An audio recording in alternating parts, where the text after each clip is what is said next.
Your Italian grandmother never owned a single kitchen gadget catalogue. In 1952, a Roman housewife maintained a spotless cucina with 3 wooden spoons, 2 cast-iron pans, and knowledge passed down through 5 generations. No plastic containers, no label makers, no drawer organizers from IKEA.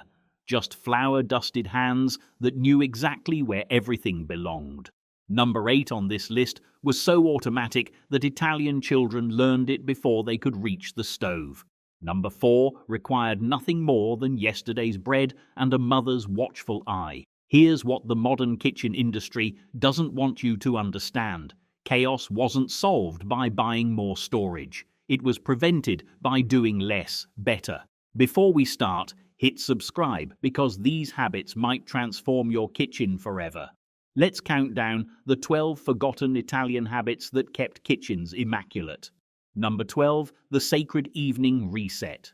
Every Italian kitchen was closed each night after the last espresso cup was washed and dried by hand. Surfaces wiped with a damp cloth, crumbs swept into cupped palms, dish towels hung precisely on wooden rails. The stovetop scrubbed clean, the sink emptied and dried, salt and pepper returned to their exact positions. Children learned that leaving even a teaspoon unwashed was disrespectful to tomorrow's cook. Modern kitchens never close. We graze until bedtime, leaving evidence of each midnight snack scattered across countertops. Number 11, the bread bag drawer system. Empty flour sacks and bread bags were smoothed flat, cut open, and used to line every kitchen drawer. The natural oils in the paper repelled moisture and kept cutlery from rattling. These liners were replaced monthly with fresh bags from the baker, creating a rotation system that cost absolutely nothing. Drawers stayed organized because everything had a clean, defined space that wiped clean instantly.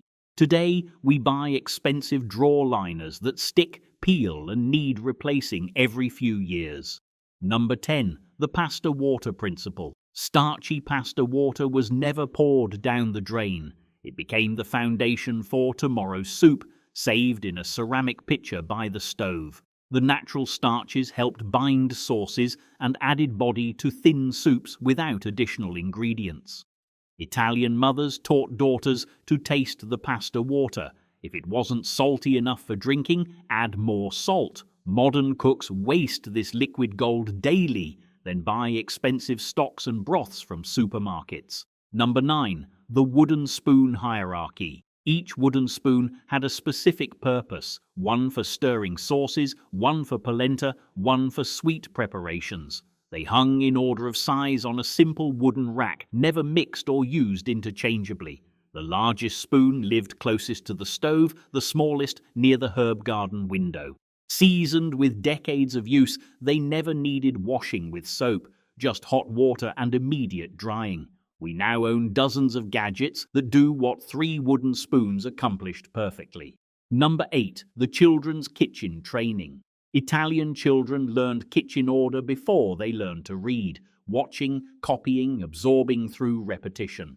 By age 7, they could set a table properly, wash dishes without breaking them, and put everything back exactly where it belonged. The phrase una cosa alla volta, one thing at a time, was drilled into them until it became automatic. They learned that cooking was a meditation, not a race, each step completed fully before beginning the next. Modern children grow up disconnected from these kitchen rhythms, then struggle with basic organization as adults. Here's where things get clever.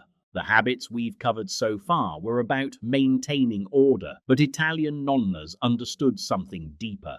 A messy kitchen wasn't just untidy, it was disrespectful to the food, to the family, and to the generations of women who had cooked in that same space. Every habit from here on builds on this principle of reverence. Number 7. The leftover transformation system. Nothing edible ever entered the rubbish bin. Yesterday's bread became breadcrumbs, stale cheese became grating cheese. Vegetable scraps were saved in a designated bowl, becoming the base for the next day's sofrito. Meat bones were cracked and simmered immediately, creating broths that lasted the entire week. Even coffee grounds were saved for the garden, and wine dregs became vinegar in ceramic crocks. We throw away ingredients our nonnas would have transformed into 3 more meals. Number 6, the single pot philosophy. Italian grandmothers cooked entire meals using just one pot, cleaning as they went to avoid accumulation. The same pan that fried the onions would cook the sauce, then be wiped clean for the next course. Every utensil was washed immediately after use, dried, and returned to its exact position. Modern kitchens use multiple pots simultaneously, creating mountains of washing up that overwhelm the sink. Number 5, the market day preparation. Tuesday and Friday market trips were planned like military operations. Exact quantities, specific vendors, precise timing. Vegetables were cleaned and prepared immediately upon return, stored in specific ways that prevented spoilage. Herbs were washed, dried, and arranged in glasses of water like flowers, keeping them fresh for days. Nothing was bought without knowing exactly how it would be used. We shop randomly, buy excess, then watch expensive ingredients rot in overstuffed refrigerators. Number 4, the yesterday's bread wisdom. Day-old bread was never wasted. It became the foundation for ribollita, panzanella, or breadcrumb coatings, stored in linen cloths that breathed, preventing mold while maintaining just enough moisture for cooking. Italian mothers could judge bread's perfect age for different dishes just by pressing it with their thumbs. Stale bread was grated by hand, creating fresh breadcrumbs that lasted weeks in sealed jars. We throw away bread that's slightly hard, then buy expensive breadcrumbs made from identical ingredients. Notice how none of these habits required buying anything. No storage solutions, no organizational products, no trips to expensive kitchen stores. Italian nonnas understood that purchasing containers to hold clutter simply meant you had more clutter now housed in matching tins. Real organization was about having less and using everything completely. Number 3, the sacred dish towel rotation. 3 linen dish towels hung in rotation, one for drying dishes, one for wiping surfaces, one for handling hot pots.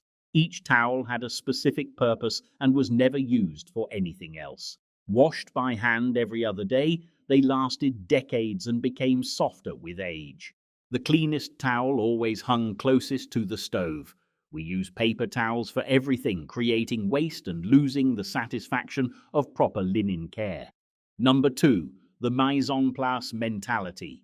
Before cooking began, every ingredient was measured, chopped, and arranged in small bowls around the workspace.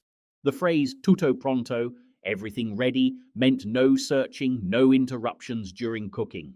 Knives were sharpened before each use, cutting boards positioned at the perfect angle, salt within arm's reach. This preparation ritual transformed cooking from frantic scrambling into calm meditation. Modern cooks start before they're ready, then wonder why their kitchens become disaster zones. Number 1, the respect for the space. Italian grandmothers treated their kitchens as sacred spaces where families were nourished and traditions preserved. Every surface was wiped with intention, every pot cleaned with care, every ingredient handled with reverence. The kitchen was never just a room, it was the heart of the home, deserving the same respect as a church altar. This reverence created an automatic tidiness that required no willpower or organizational tricks. We've reduced kitchens to mere food preparation areas, losing the spiritual connection that naturally maintained order. Here's my challenge for you.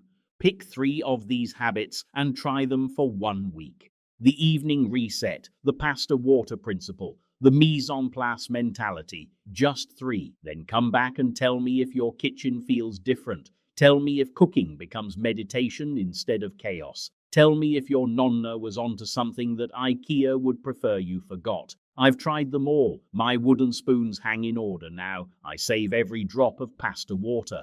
And I haven't lost a single ingredient in the back of a cluttered drawer in 6 months. These habits didn't disappear by accident. They were replaced by products that needed selling.